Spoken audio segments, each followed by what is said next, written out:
guys, it's Annie. Welcome back to my channel, or welcome if this is the first video of mine you are watching. In today's video, I am sharing with you guys 3 major ways and strategies to keep your viewers watching for longer, get a much higher audience retention on your videos, and get a whole lot more watch time. After now being on YouTube for almost 5 years, I feel like I have finally perfected my audience retention strategy, where now I can hold about a 60% retention in every one of my video intros, and on average keep a 40 to about 55% retention throughout the rest of my video. So because I see both in the comment section of my videos and also in my YouTuber Facebook group that watch time and retention are 2 of the things people struggle with the most as creators, I thought I would sit down here today and create this video and share with you guys all of my top strategies that have changed the game for me. Now, let's first ask the question, why should you as a creator even care about retention and watch time? Well, if you are not already aware, both of these metrics, both audience retention and watch time, both of these are so much more impactful than other metrics like subscribers or view counts and pretty much every other metric on YouTube aside from maybe your CTR. Not all that long ago on YouTube, YouTube's algorithm was set up in a way where the more subscribers you had, the more views you got. And then the more views you got, the more views you got. Since then, YouTube's algorithm has gone through a lot of changes where now, as I've said in multiple different videos on my channel, the only things YouTube's algorithm is really concerned with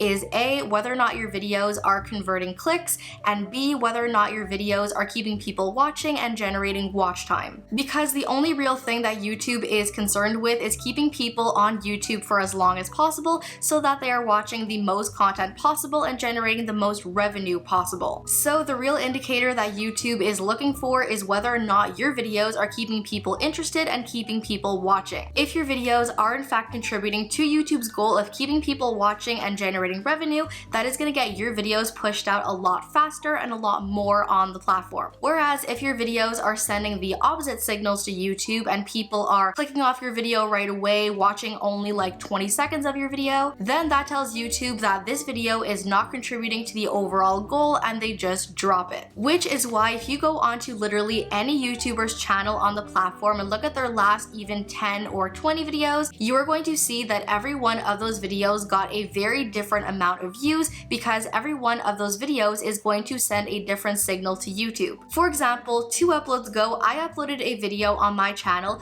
where it was actually the top performing video out of the last 10 that I uploaded. Then in my last video, I had the opposite happen, and that video was the worst performing of the last 10 uploads, which means that those 2 videos are going to send 2 very different signals to YouTube because the first one is getting a very high click-through rate and also a very high view duration, whereas the other one is not converting a lot of clicks and is not keeping people watching. So yes, absolutely wanting your subscriber count to go up and your channel to continue growing, being excited every time you cross a new milestone with your channel, that is all very exciting and you should absolutely celebrate every single milestone. But if you are really after exactly what it is that's going to help your videos to perform and your channel to grow, the real metrics you want to be concerned with are your average view duration and your watch time. If ever you are wondering to yourself, why is my video not performing well? Why is my channel not growing? Why do things feel like they are just not increasing or doing well? Then definitely your audience retention and watch time are 2 metrics you want to check. So now as for a couple of the main tips and tricks and methods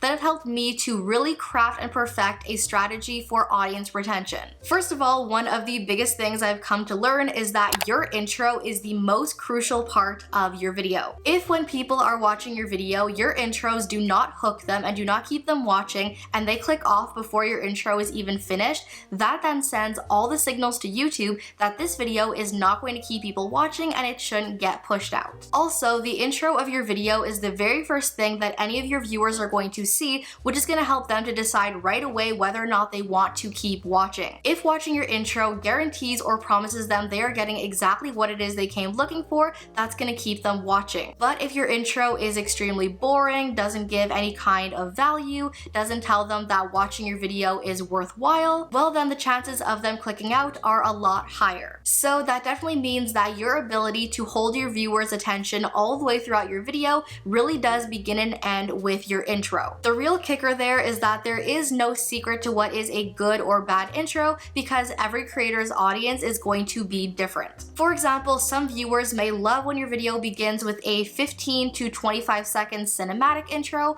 whereas for some other viewers that may be the one thing that sends them away from your video. Then in some other cases, there may be a lot of viewers that like when you have almost no intro and you have sort of a more cold open and jump right into things, whereas some other viewers may find that kind of cold and impersonal and not really enjoyable. So I definitely recommend you go through the analytics of your videos. There's actually a one specific analytic that compares all of your most recent videos and ranks them by which ones had the best audience retention. That way you can actually compare all those videos, go through all of the analytics, look at the watch time graph, and then take notes on what to do more of, change, take out, or alter in order to get a better audience retention in your future intros and videos. But those are just a few reasons why your intro is the most crucial part of your video where retention and watch time are concerned. Now, something that is definitely not new to YouTube, but definitely underutilized in my opinion, are chapters. Video chapters on YouTube are those things you see on some videos across the platform that basically organizes the video into different sections that you can jump to and from. For example, in all of my videos, I use chapters to separate all my different talking points or examples or sections. The main reason why chapters are such an awesome tool to use in your videos is that if somebody gets bored or uninterested at some point in your video, rather than just exiting your video altogether and messing with your retention and watch time, they can then just jump to a different section or chapter in your video that is more interesting. So if, for example, your video is a work from home day in my life that a lot of people were interested in, but they don't necessarily want to watch 2 minutes of you making breakfast, then they can jump to a different part of your video rather than leaving it all together. Because I'm going to be completely honest, as not just a creator but a viewer on YouTube, if I go onto somebody's video and it's 30 minutes or 22 minutes, to be completely honest, no, I don't want to sit there and watch a 22-minute video that may not give me exactly what it is I'm looking for. However, if I go onto a video that's 30 minutes or 22 minutes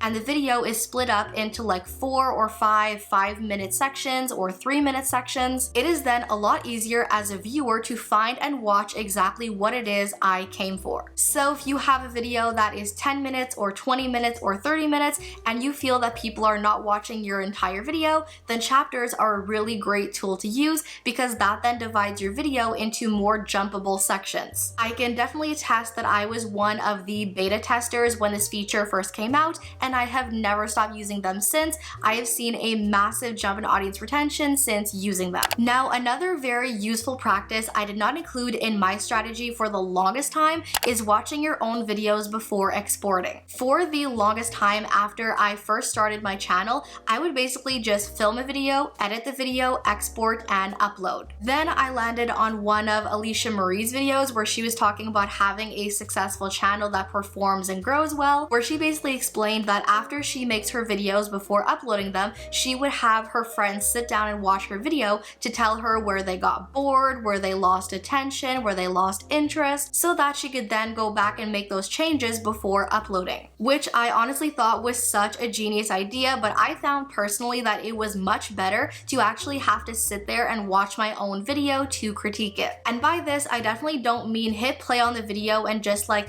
text your friend or scroll through TikTok while your video is playing. I mean like set aside all your devices, turn off all distractions, and watch your video beginning to end. If at any point while you're watching your video beginning to end, you feel yourself start to nod off or reach for your phone or get distracted thinking about something else, that is usually a pretty strong indicator that is supposed to tell you that the content of that section or that video is not enticing and doesn't grab the viewer's attention. Because if your own video doesn't interest you, chances are it's not going to interest anybody else. So if you're watching your own video and you realize that at minute 3:24 you begin to nod off or reach for your phone, that should tell you that you either need to change something, cut something out, add more visuals, or do something to make it more interesting. For me, this has most commonly included either completely cutting out that section as a whole, maybe adding some more overlays or visuals, maybe adding some music in the background, any number of things or changes you can make to make that part of the video a lot more interesting. But definitely having to watch my own video beginning to end before exporting has been a really key strategy. So yeah, you guys, that is it for this video. Those are the 3 biggest changes and additions I made to my strategy in order to perfect my audience retention and watch time. As always, thank you all for watching. I hope you all enjoyed.